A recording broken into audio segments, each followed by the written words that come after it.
銀河か？もしかして私は居眠りをしてしまっていたのか？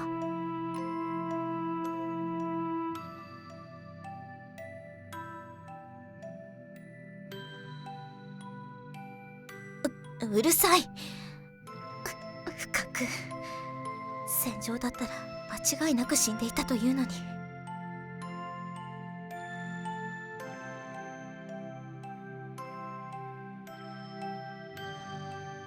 そうはいかない。常在戦場の精神を忘れたら傭兵家業はおしまいだ。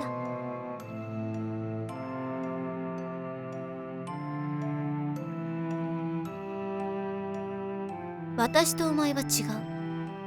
私はお前のように明るくは生きられない。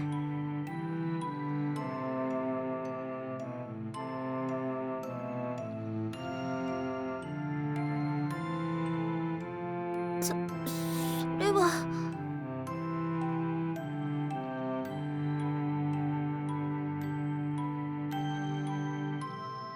なぜそんなことまで。何なんだお前は。私の言動をいちいち調べ上げているというのか？一体どういうつもりで。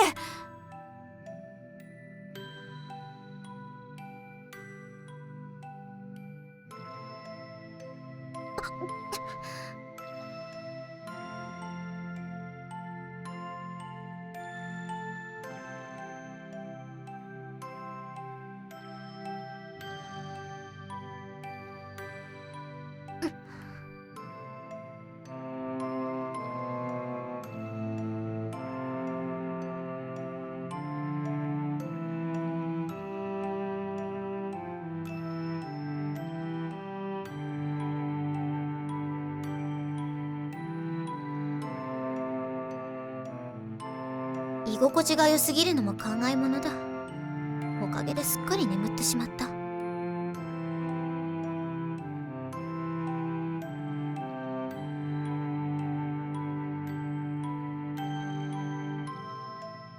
そうはいかない。私は書物を読むためにここに来たのだ。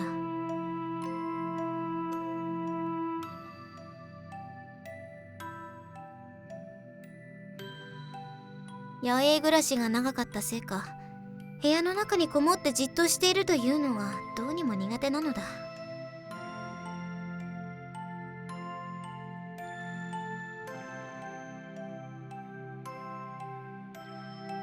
銀河の場合はただの仕事嫌い、勉強嫌いなんじゃないのか。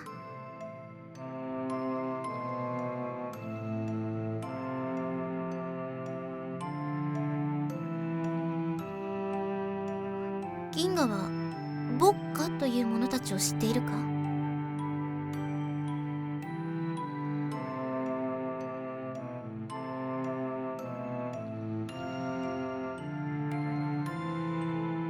そうだ。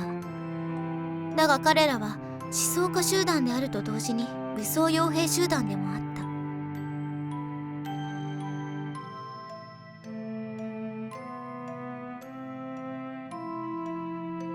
た。いや、違う。そうじゃないんだ。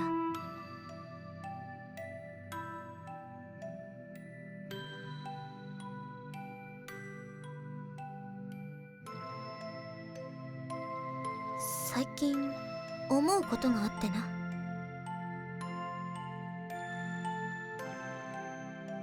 銀河に助言してもらってから、私は少しずつ心の窓を開いてみることにした。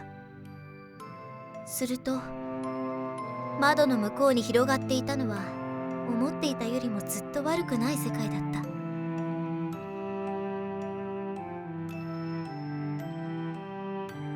知っての通り、私は他の将や兵とも話すようになった。知己や友を作ることへの恐れはまだ完全には拭えてはいないが、仲間とはいいものだとそう思えるようにはなってきた。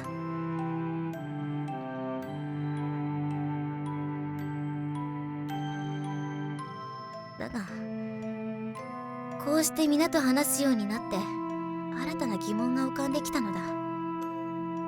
将であれ兵であれ、皆生きる上での夢や希望、志を持っている。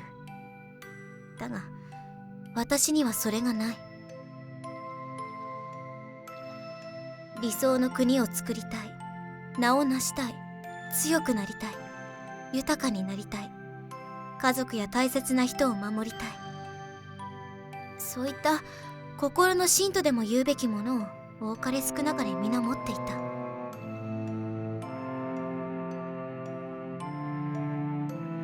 しかし私には何もなかった。生きるために戦うことしか知らない。戦いの中にしか生きがいを見出せない。理念もなく雇われるままに戦い殺し、それだけしかなかった。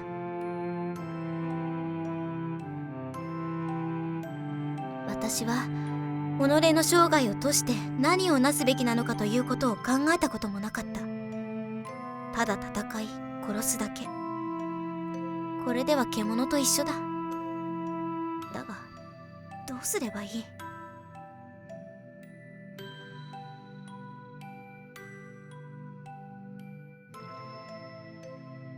そうだ、私は何のために生まれたのか、何をなすべきなのか、それが知りたい。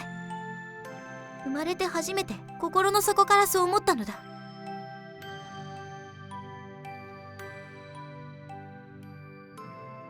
聞けないよ、こんなこと。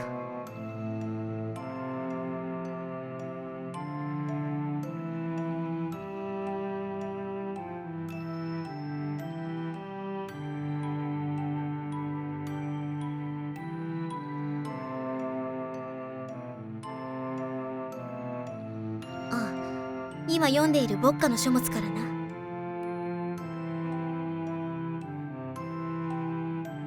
聞いてくれるのか。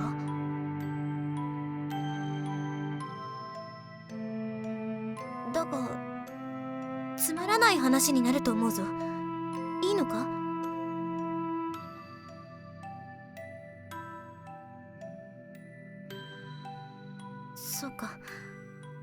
それなら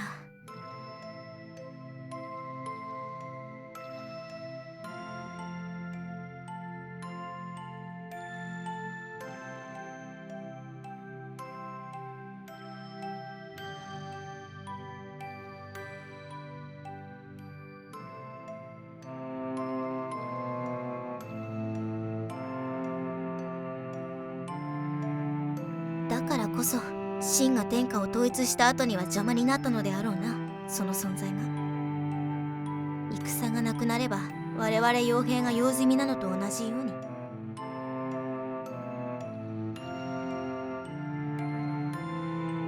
まずはその博愛の思想に驚かされた。学問や家柄がある立派なものだけでなく、あらゆるものが愛されるべきだというその教えに、命を金で売り死んでも誰も見向きもしない私たちも名もなき農民も皆平等に愛されるのだとしたら、血にまみれたこの私にも愛される資格があるのだろうかと。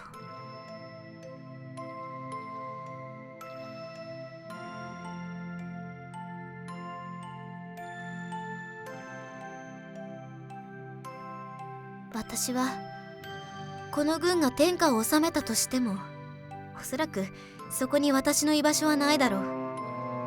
将軍や文官として栄達し宮遣いをする自分など想像もできない。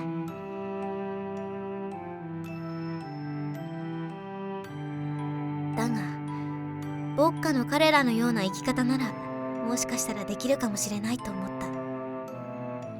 た。どんなに立派な国ができても救いきれない人々は存在するはずだ。もしもできるなら私はそんな民草を救いたい。生涯を流浪の中で終えることになるかもしれないが、今までもそうやって生きてきたのだから構いはしない。それに出世や栄達と無縁なところも気に入った。儒学のような堅苦しい統治者の思想はどうにも性に合わなくてな。所詮は生まれついての根なし草だな、私は。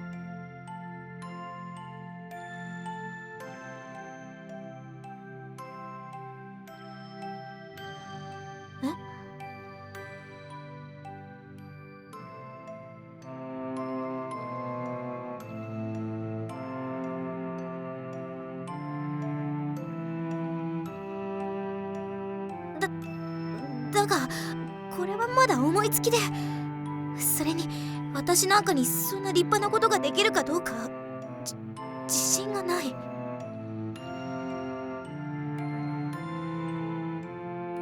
しかし私は今まで金のために生きるために戦うことしか知らなかったのだぞ。そんな私が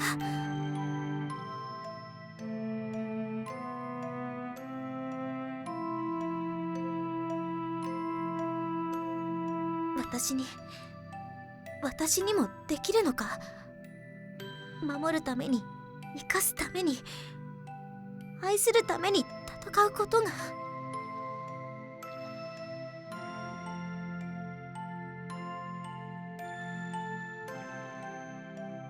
そうか、できるのか、この私に。私も志を持っていいのか。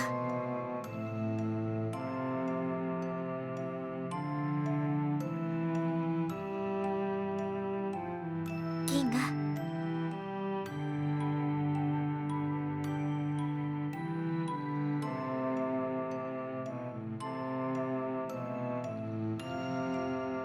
ありがとう。生まれてきてよかった。生きていてよかったと今初めて思えた気がする。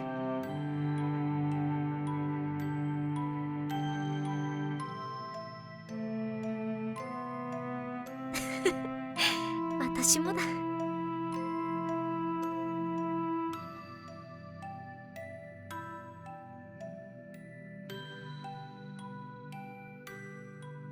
本だけとは限らないぞ。一人の人との出会いが人生を変えることもある。例えばそう、私にとってのな